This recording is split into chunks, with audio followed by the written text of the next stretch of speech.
大家好，我係 Marie，咁啊歡迎嚟到靈異不設防。我哋今次呢一輯呢，又係關於 Lila 喎。咁呢個 Lila 又係講我今日呢邀請咗一個特別嘅嘉賓。呢個特別嘅嘉賓呢，就都好一排冇見面啦。咁啊，佢就叫阿 Kim，你介紹下自己先啦。Hello，大家好，我叫阿 Kim 苗。咁阿 Kim 苗係啦，係啦如果我平時就叫佢阿 Kim 啦，但係其實佢啊叫 Kim 苗係啦。Hi Kim 苗 Hi Marie。嗯，咁喂，就咁樣嘅。嗯，話說咧，我哋每一個人啦，都會有佢自己嗰個 Lila 啦，就係佢點樣能夠遇上佢嗰個靈性嗰條路係點樣鋪排嘅咧？咁啊，好多人都好中意即係聽人哋個 Lila 去分享嘅。咁你咧，阿 Kim 苗，你嘅 Lila 係點樣嘅咧？你又可以分享一下。我個 Lila，我其實就喺2020年嘅1月咁就哇！真係清楚啊，真係。係因為比較有記性，所以都會記得嘅。冇錯，因為我年紀大過佢好多，所以我係冇記性嘅。啱啦，好。咁嗰時就上溯源啦，即係一啲喂，唔好亂講，唔好亂講啲名啊嗱，小心啊嗱，一陣俾人哋嚼㗎。咁我哋個節目唔可以咁樣㗎。上過一啲出邊坊間嘅身心靈啦，嗯，咁就認識咗自己啊，咁啊好啊，好啊，非常好。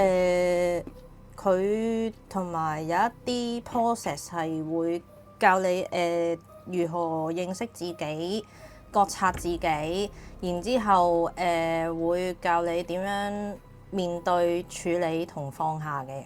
咦，咁應該呢個都幾好喎。咁即係你即係啱啱講嗰啲內容，其實我覺得都係即係適合好多人咯。係咁，但係其實我嗰一刻我係俾佢嗰個內容吸引啦，或者係每個人你內在都會有一啲嘢係想處理或者面對放下㗎嘛，咁就俾呢樣嘢吸引到自己，咁就去上下啦。但係唯一我覺得喺裏邊學到嘅係一啲靜心咯，即係冥想啊嘅課程咯，叫做嗰啲教學咯。但係上咗就發現其實你係會知道點講呢？係幫到自己定係未幫到？咩意思啊？可唔可以講多啲？即係一開頭我係俾點樣去處理面對自己個內在放下嗰啲去吸引先上㗎嘛。咁但係你慢慢上，你會發覺係咦，點解佢講嗰朗嘢，但係又講唔到個重心咧？即係佢冇去點樣去 hold 你某一啲嘢啊？你要點樣去處理啊？或者點樣去面對啊？做啲乜嘢要令到你去即係方法係啦，即係冇方佢法係咪咁意思啊？係啦，佢就係講啫。上幾耐啊？上咗幾耐㗎呢個？我冇記錯應該係108日咯。係咩？108日㗎？係108日，即係2個幾月咯。係啱唔啱啊？OK，好啊。差唔多啦。好啊。跟住嗰時我都係堅持上完啦，因為你始終俾咗嚿錢啊嘛。咁其實嗰下都會了解到自己點講呢？淺層嗰一陣嘅自己係點樣嘅，然之後就慢慢去探索其他嘅身心靈，就試下咯。都幾好啊！咁即係由淺入深。係啦。嗯。咁去到2020年嘅5月9號，咁我就遇上 Marie 啦。Hi hi hi，係啦 hello everybody。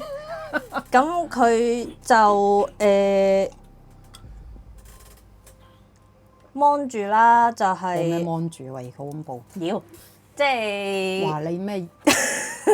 唔出得街㗎，小心啲啊！係即係會教點樣去學習。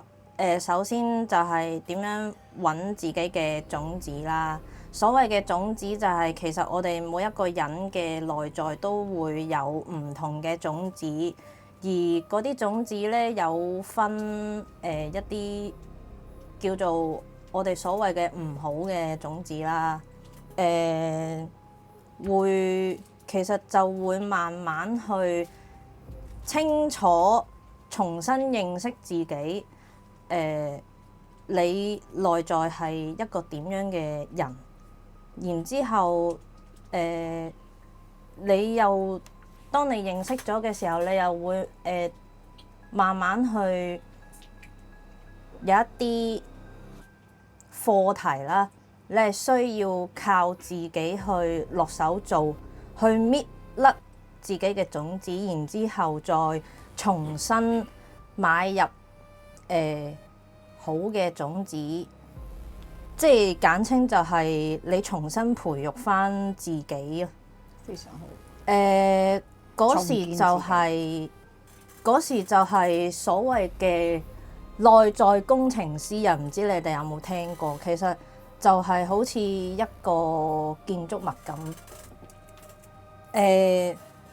我哋每一個人嘅外牆都係有好厚嘅建築物，你係需要去慢慢去摸索自己、探索自己，然之後再將一啲你唔需要或者你需要去放下嘅嘢去揼啦、作啦。即係 Michelangelo 係啦，米高安哲羅係嘛？中文係咪咁樣講？米高安哲羅就係去剔除唔屬於你自己嘅嘢，係啦，就變成一個即係好靚嘅雕像。係啦，嗰時就係去學識覺察啊、面對啊、處理啊、放下啊，甚至係原諒人哋、原諒自己，因為我哋每一個人，又或者我自己啦，我過去都有好多。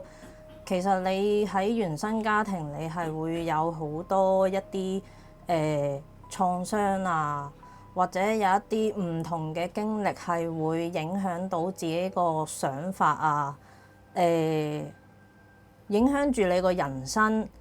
而呢一啲嘢係會令到你接受唔到自己啦，你接納唔到自己啦，因為嗰樣嘢令到你投射咗喺出邊。咁就會慢慢你就會變咗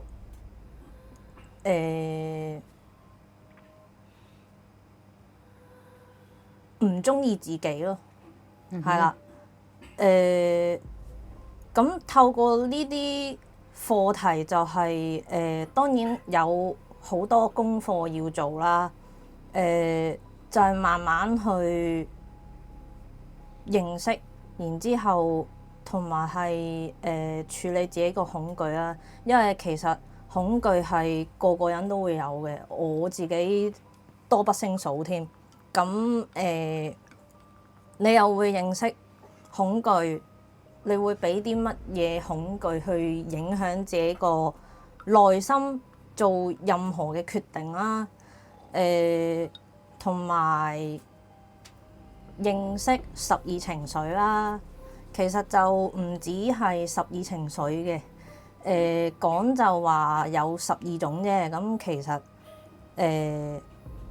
有各種唔同嘅情緒啦。咁仲有就十二情人啦。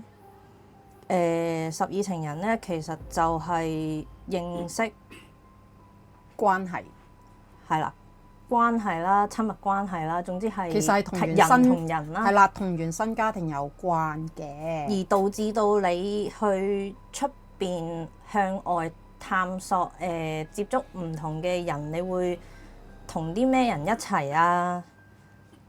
有啲咩影響啊？咁啦，同埋就係認識同埋如何去同指導靈溝通啦。哇！你好似幫我 sell 課程咁樣，喂唔係咯，咁真係學過先講嘅。係啦，會透過啲乜嘢去同你嘅上司、你嘅老師，咕嚕係咪？你係咪想講咕嚕？係咯，靈性導師係啦，去溝通，同埋認識羽毛啦。其實羽毛都係一種信息嚟嘅，即係如果你話任何一個信息，其實唔止羽毛嘅。你任何出到街行到去邊，遇到乜嘢事乜嘢人，其實都係一種信息嚟嘅。咁仲有就動物靈啦，同埋就人與人嘅關係啦。咁呢一粒嘢會延伸到就係令你明白你過去嘅做事方式。當你理清嘅時候，你就會學習你做事同處事個方式，你會點樣去扭轉同選擇？冇錯。同埋認識創傷啦。會有你會受到自己一啲咩創傷而影響到你出邊接觸嘅人事物啦。會發生咩事啦？延伸一啲咩嘅事件？同埋就係如何去治療自己呢？因為其實創傷都你話嚴唔嚴重呢？可以話嚴重，可以唔嚴重。大部分嘅人第一下就會覺得自己係冇創傷，係啦，冇事嘅，係啦，冇，我邊有啊？係啦。咁但係當你掘下嘅時候，你就會發覺，有啲嘢喎，原來又係關於原生家庭，又或者係自己嘅想法啦、念頭啦等等。咁呢啲都需要治療啦。我哋簡稱就去療愈佢啦，係啦，自己去療愈自己咯。同埋透過療愈自己嘅時候，你又會重新去接納自己啦。其實接納自己都好緊要嘅，因為每一個人你受過創傷或者原生家庭影響，都會導致到好多人都唔中意自己啊，又或者憤世嫉俗啊，憤怒底啊。其實都會受到創傷影響嘅，咁所以你見到譬如即係之前香港嗰個即係着乜咩顏色衫嗰個叫咩啊？寫咩部啊？政治嘢係啦，咁其實我哋都會見到有好多人其實係為發泄而發泄啊，係啦，為憤怒而憤怒啊，甚至乎可能佢哋自己都唔知道自己點解會憤怒到咁樣，又或者佢哋會美其名揾咗某一啲嘢做一個藉口，然之後就去做嗰樣嘢，放肆自己去發泄啦。係，咁所以認清自己，然之後治療自己都係重要嘅一部分。咁透過呢個唔同嘅課題，你會學識咗乜嘢叫無條件嘅愛啦。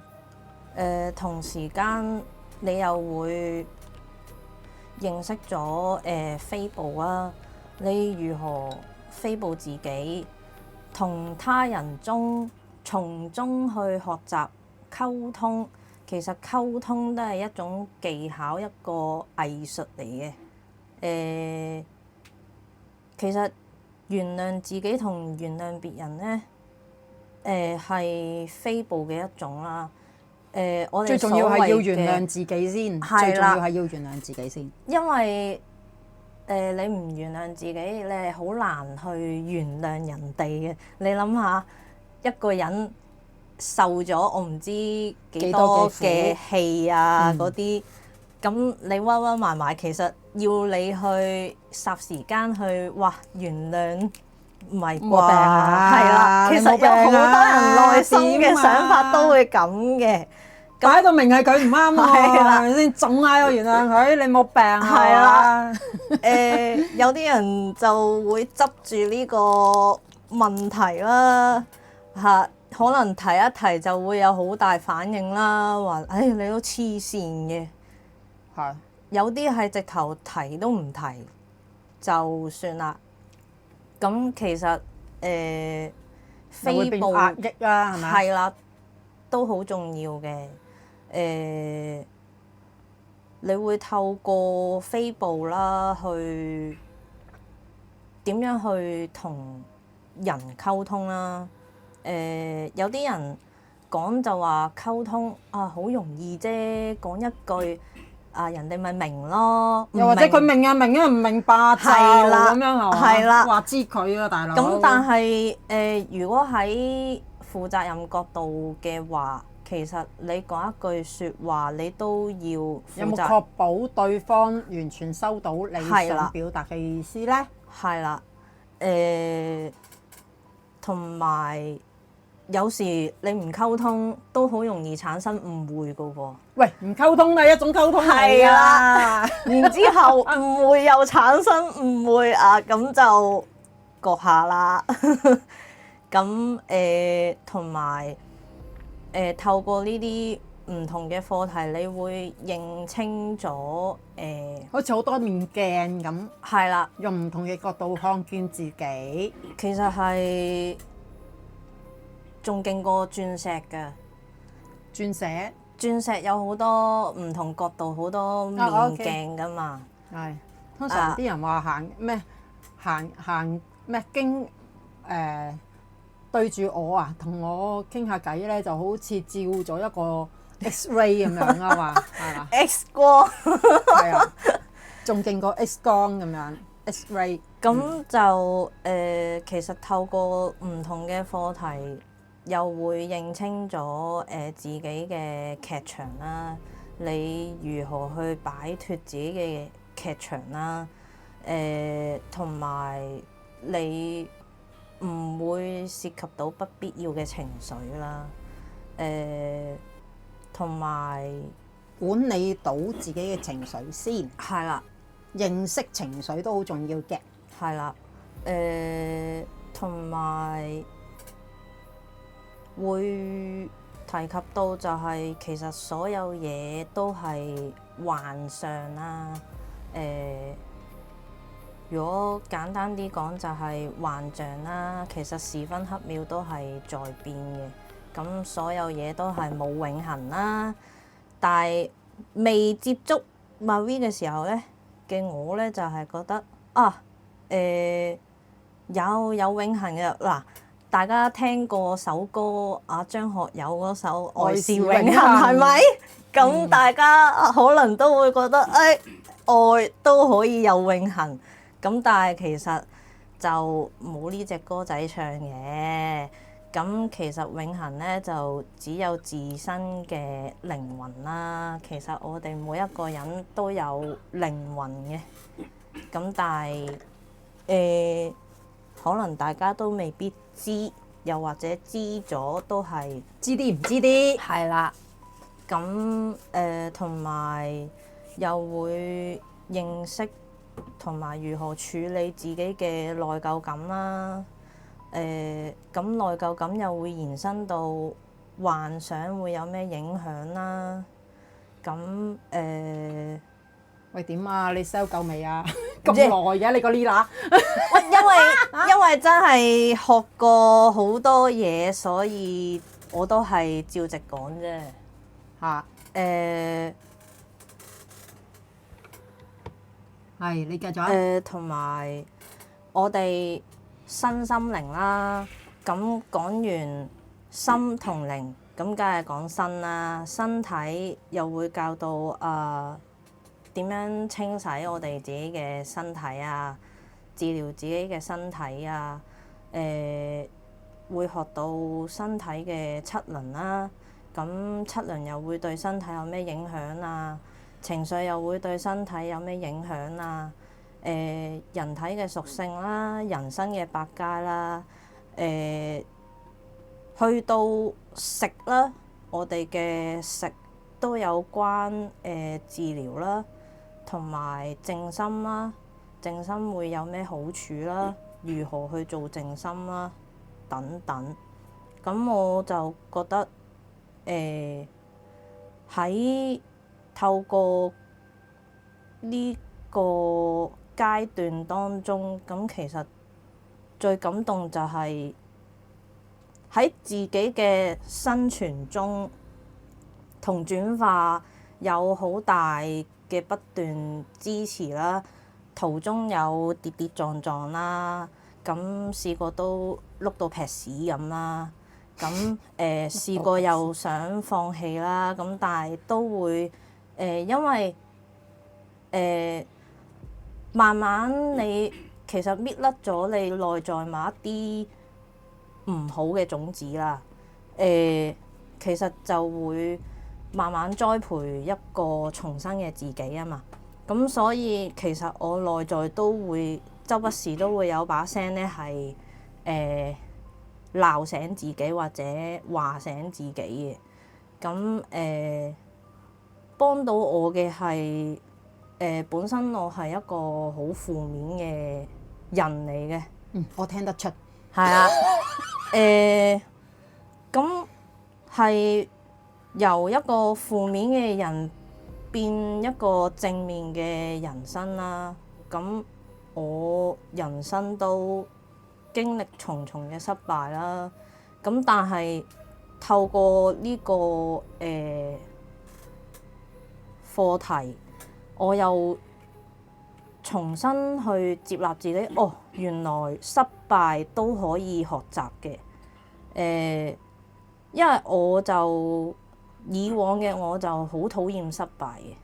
咁但係接觸咗之後，哦，原來失敗都唔係一個唔好嘅東西嚟嘅喎，都會學習到點解你會喺當中失敗啊？咁咪重新再做咯。咁同埋本身我同屋企人嘅關係咧係好差啦，特別係我母親啦，咁都因為透過呢個課題，我係重新去同我母親去建立一個好嘅關係啦。咁0分到10分，而家你同你阿媽嘅關係，你會俾其實係10分㗎，非常之好。以前呢？以前係0啦，唔使講負添啊，即係唔好講0啊，負啊，因為都好誇張啊。離家出走又試過，唔想返屋企又試過，所以你要加許嘅係邊個啊？加佢自己咯。係非常之好。其實都再加埋有同修嘅鼓勵啦。係，因為關於我母親就其實係我諗未搞掂我母親嘅時候，我最大嘅恐懼其實就係我母親，因為本身佢俾我嘅印象都係一個權威人嚟嘅，即係好惡死能登啊！係咯，點知 Marie 又咁似你阿媽喎，又係咁權威嘅。咁其實重新去建立都需要好大嘅勇氣去面對，同埋好勇敢去表達自己先至搞得掂嘅。同埋又會學識咗同人之間保持健康嘅界線啦。咁要 set 翻一個健康金鐘罩。係啦。遇事嘅時候，我又可以用翻學過嘅嘢，就當係我人生嘅工具啦，去幫自己啦。咁當人生遇到太多好奇未知嘅知識，又想去尋求真知同智慧嘅時候，其實我就自主學習係協助到我嘅。係啦，因為喺上呢個課題嘅時候都會學識咗自主學習，因為我哋揾唔同嘅知識嘅嘢都要你自己去主動發掘去揾，你先至會尋到個答案㗎嘛，唔係等嗰嚿嘢即係你放喺你度。學生同埋學咩老師同埋學員嗬，無論你教中小學又好，點樣都好，咁老師教完，咁嗰個同學佢唔喐嘅時候咧，冇人幫到嗰個同學噶嘛，係咪？同埋就係我哋學練習 Madaji Yoga 嘅時候咧，其實我初係冇任何感覺嘅，即係因為我哋上呢個課題，其實係要激活 Kundalini 啊。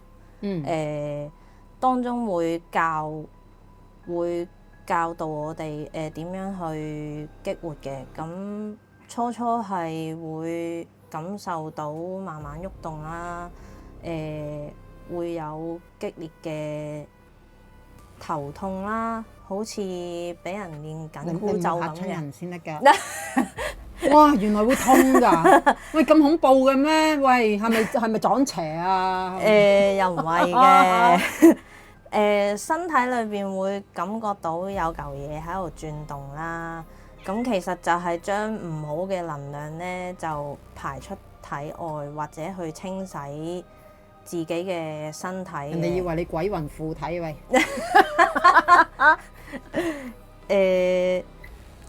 就會覺得好神奇嘅。係啦，就其實感動係同 Kundalini 嘅同在啦。咁而對自己同世界有咩期望，有咩想做，包括靈性同自己嘅人生，其實就係期望可以克服所有嘅困難障礙啦。同埋就係世界係冇戰爭，呢個同埋可以和平，呢個係我一路以嚟期望嘅嘢嚟嘅。同埋做自己嘅天命啦。關於天命就係其實踏入 Madaji Yoga， 你自然就會知道何謂係天命㗎啦。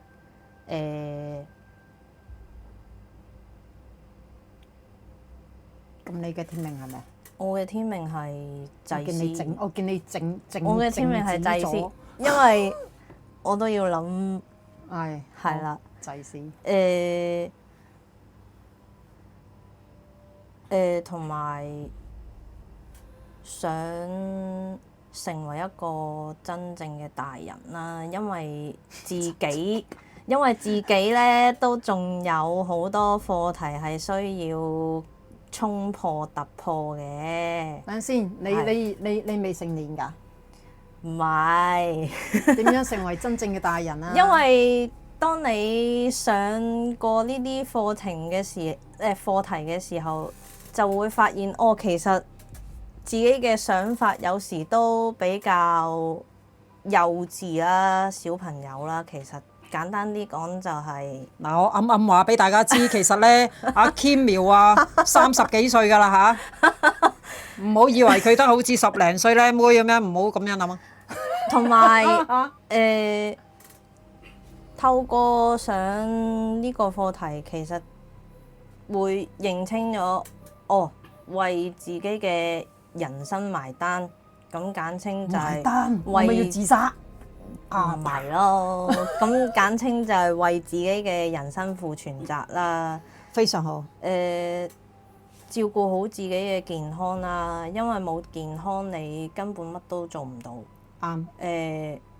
無論人生係點，其實天自有安排咯。因為我過往都係一個非常執着固執嘅人。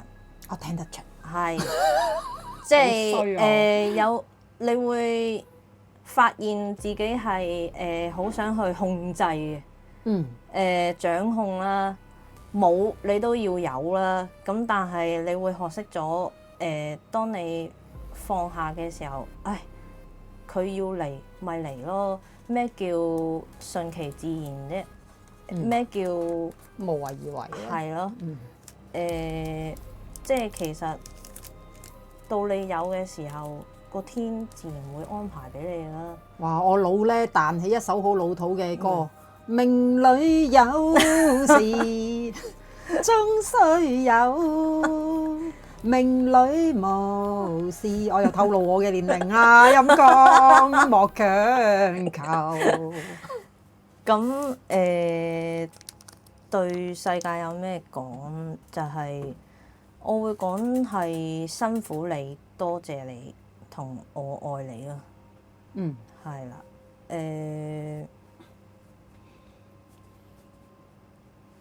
咁差唔多啦，係咪咁啊？我哋呢題使唔使答埋啊？哇！而家我哋問答題嘅咩？你唔好嚇我啊！我哋今次係咁先啦，好唔好啊？好啊。因為我見都講咗大概都有半個鐘頭到咯，原來咁就嗱咁樣嘅。各位聽眾，如果你哋自己都有，你每個人咧都會遇上靈性嘅，一生人入邊都一定會遇上靈性嘅。咁如果你都想分享你嘅 Lila， 你點樣去遇上你嘅靈性？你嗰個道路係點？無論係順又或者係逆，我都歡迎咧你去留言俾我哋啦。咁就又或者我哋可以大家一齊去討論一下，係嘛？無論好與唔好，我哋都可以去分享喎。